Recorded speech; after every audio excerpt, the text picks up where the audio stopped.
Hello everyone, my name's Cliff and welcome back to my channel. This is Cliff's Dark Gems. And if you're new here, welcome for the first time. Yeah, and tonight, something different. Here's a little crime special on my channel. And we're going to talk about Ed McBain. And I'm going to show off my collection. So stay tuned.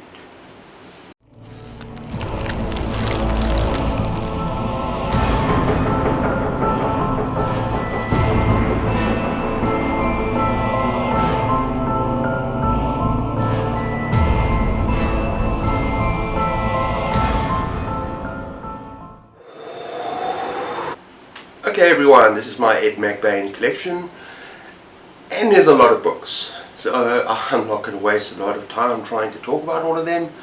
And actually that's another thing, I've only read 6, and in the 87th Precinct collection series, yeah, I've only read 6, and there are 55 books as far as I can remember. And so also please note, I'm a little bit of a newbie when it comes to crime. And when it comes to this particular author, but I actually inherited these books from the previous owner, so we're just going to go for it. I'm going to talk a little bit about the books, obviously, but also first, the guy was born Salvatore Lampino, and then he changed his name after World War II to Evan Hunter. He thought obviously that would be a more marketable name. And then his pen name became Ed McBain. And in fact that's not his own pen name, his only pen name. I think he had quite a number of others, but I didn't write them down. But yeah, we're just going to look at this particular series first of all, because it's a famous series, or it's a popular series. Maybe it's not spoken about as much as it should be. And yeah, it's also highly influential. And it's all about police procedural. That you really know the cops, and so yeah, let's get going. I'm going to start off, and this is in chronological order, and I'm missing the first book, and that is Cop Hater, and I'm going to put that up here, and that annoys me, because I'll have to go back to the beginning once I carry on reading. In fact, I'm missing about 10 books out of the 55, so that's a lot of books to show off. Right, now these are Penguin editions. Here's the mugger. And in fact I've got 2 copies of the mugger. Then we got the pusher,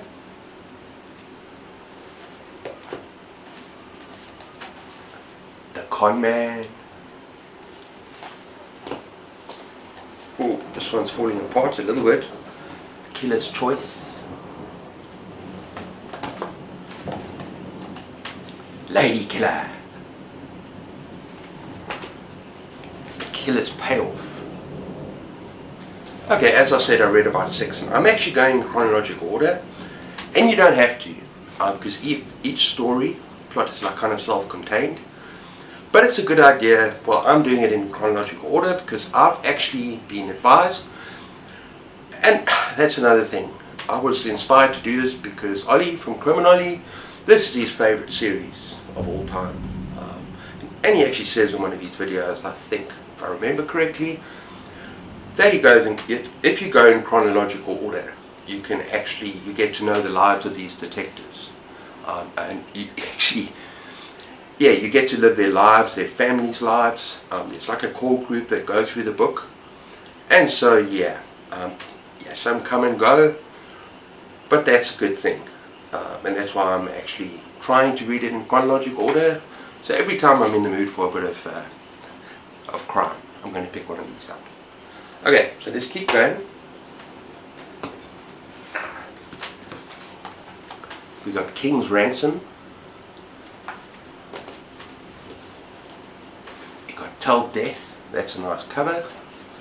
I actually want to show you a better one just now. We got The Heckler. And yeah, I actually want to put this cover up here because I think this is a very cool one. That's Lady, I did it! Exclamation mark. And I love the detail on that cover. And now, yeah, before I carry on, these Penguin editions, that kind of moves on later on into Pan. They're all British. I don't have any US editions, and for some reason I've noticed is that the US ones come out like 7 or 8 years earlier than the British ones. But yeah, they're all still pretty vintage, I would say. So yeah, lady, I did it. Got Empty Hours. It's piling up, people. Oh, I've got 2 copies. Here's another copy. And that's a beautiful cover as well. Empty Hours. And Like Love. Yeah, I don't know how vintage these are. Let me know in the spaces below. It seems like they're pretty damn old. And then you got 10+1. And let me pause there because, yeah, he started writing the series in I think it was 55 with Cop Killer, or yeah, something, I'm not sure what I said earlier. And it spans 50 years. It's like basically 5 decades. He died in 2005, I think from cancer. And yeah, left a real legacy with this series. That it's become film, television shows. And yeah, fantastic series. Okay, so let's keep going. I'm going to put these down here. Next up, another one that I have read in my youth, and that is Axe. And then we've got, I had this sticker on the front, but The Man Who Hesitates. And Doll. Some good ones here. Hail to the Chief. Okay, and I think we're moving into Pan, yes. As you can see, it's Pan and not Penguin anymore. I don't know. I'm pretty sure Pan is a British publication as well. But let me know in the spaces below. Okay. And then we've got 80 Million Eves. I did not find this when I looked online for all the books in chronological order, because I'm trying to do that. I did not find this book. I don't know if the title's changed because it's British or English. Please let me know. So yeah, 87th Precinct. Then we've got, now this is a good cover to put up, especially if you're a horror lover, just like dead bodies and blood. Shotgun. That is gruesome. That's definitely going up. And then we got Jigsaw. Now, before I carry on, hang on, let me put these down here as well.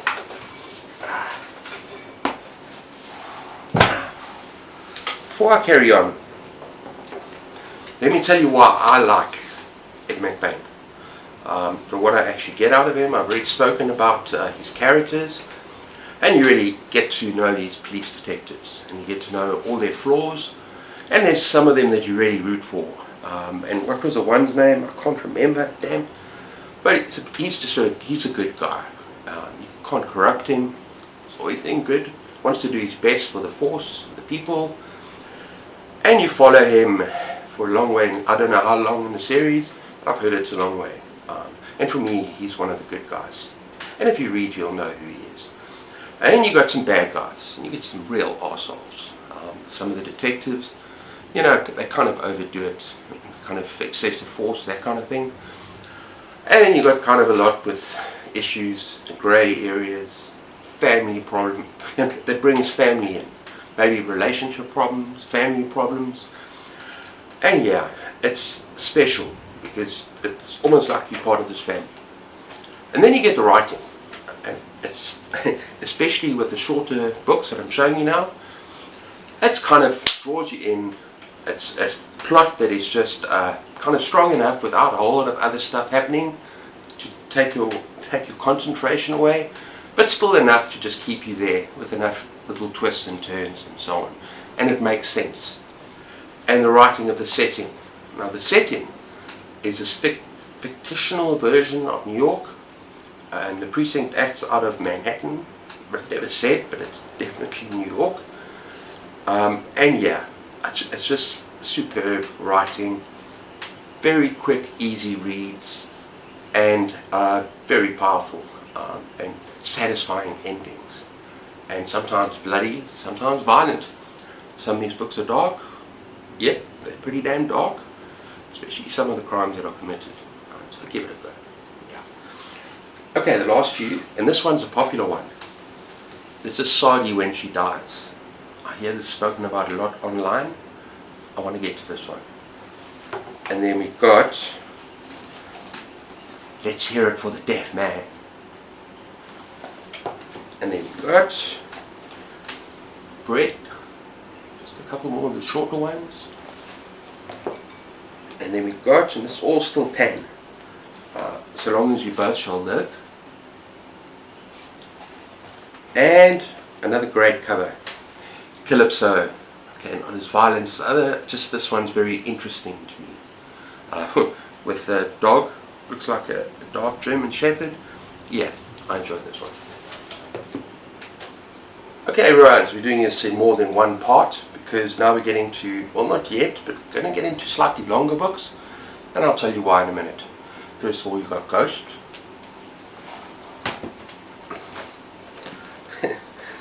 I've got a long way to read these books. You've got Heat. You've got the McBain Brief. Okay, I'm not sure if this is non-fiction or no. It says it's part of the series, so I don't know. Someone tell me. Right, then we got Ice.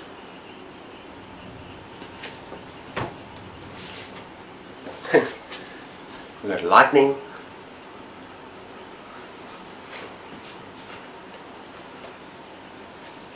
We got 8 Black Horses. Now people, I don't know if I said this earlier in the video. I'm trying to do this in chronological order, but if I have left things out, it's because I don't own them. I don't own the whole series yet, but I'm working on it. Okay, so we've got Poison. Okay, we've got Vespers. Now this is an interesting one because I've heard that a lot of people like this. I know someone who really loves this book. I know some people complain about it online because it's supposed to be a little bit too much. The thing about what he did post-80s when he had to actually write bigger books, the reason being is because books became more expensive, and unlike in the 50s, 60s, 70s, you can get away with writing a little 100 to 150 page book or under 200 page book very easily. People now wanted a little bit more, money's worth. They wanted more detail. And that can be a good thing and a bad thing. It could be a good thing, yes, you get a really nice crime, horror, police procedural, lots of subplots, lots of things happening, characters, lots of character development, lots of things. But the problem is when you get a book, it's too big, and especially if it's someone like Ed McBain, where a lot of his earlier books are focused and kind of drag you into the story and you're out. Sometimes if there's too many subplots, you kind of get lost. And I read a crime book, I think it was last month, Charlie Parker, and yeah, you kind of got lost from the beginning. So many characters, so many subplots, you don't know what's going on. It's almost like you've got to take notes. And if I'm going to read a crime book, I don't want that. Even though I really enjoyed the book, this Charlie Parker series, just the first one, Every Dead Thing, John Conley, that's it. I actually want, if I'm going to get into crime, I want it to be not simplistic, but just something I understand, know who the characters are. With some good twists, yes, but just something I can get in the group with. Okay, so that is Vespers. Okay, then we've got Kiss. Oh, and that's another thing. There's been complaints because he doesn't write female characters well, especially at the beginning. And yeah, people complain about that. He actually calls the city, it's supposed to be New York, but it's not called that. I can't remember what he calls it. But it's almost like there's a personification of it as a female. And the way he talks about it, I know he mentions once or twice the city is like a bitch. Maybe because it's so hot or something. But yeah, also just the way he portrays females. But I think he was told that and then he improved. Oh, well, you got better. Yeah. The tricks. We're nearly getting through part 2. Widows.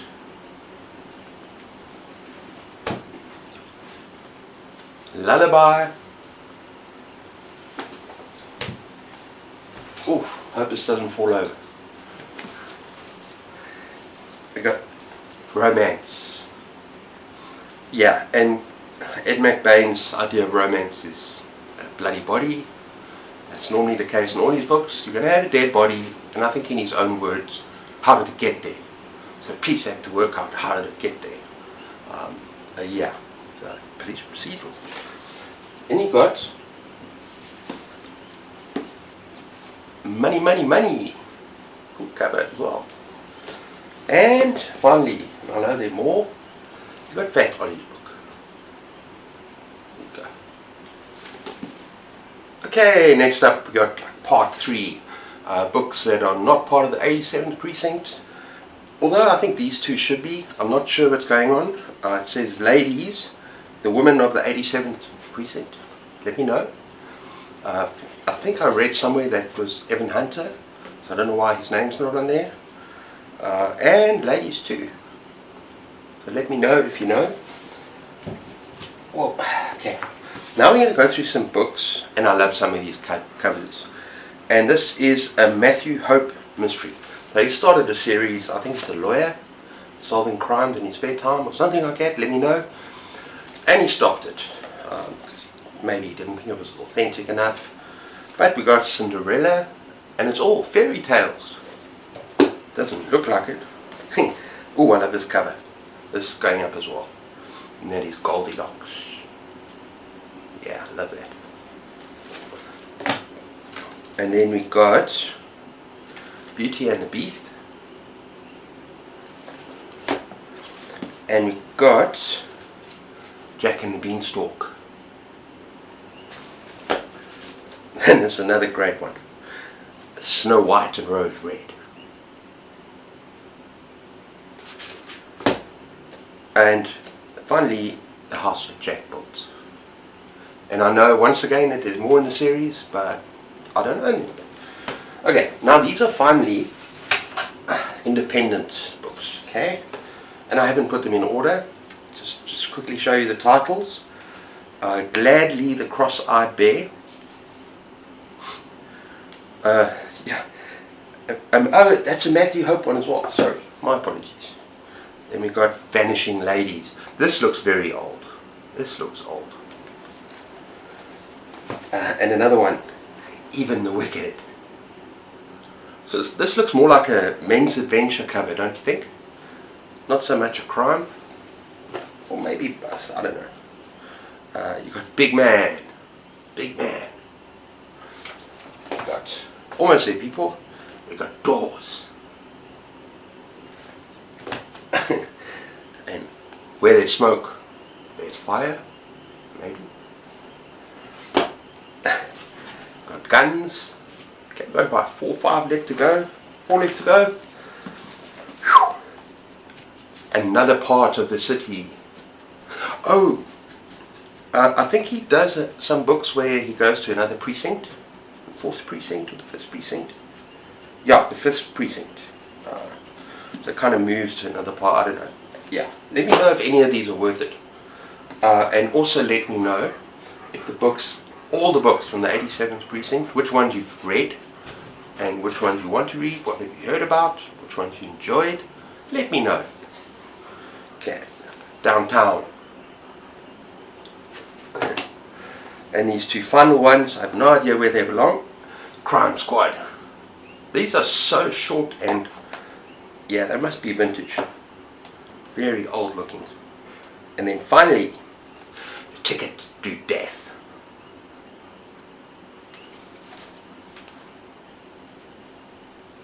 Okay everyone, so that's my video. I hope you enjoyed that. Yeah, I don't normally venture into crime with my channel, but that's okay. Just let me know down in the spaces below what you think of my collection. And take care of yourselves. Until next time, keep those pages turning, and cheers.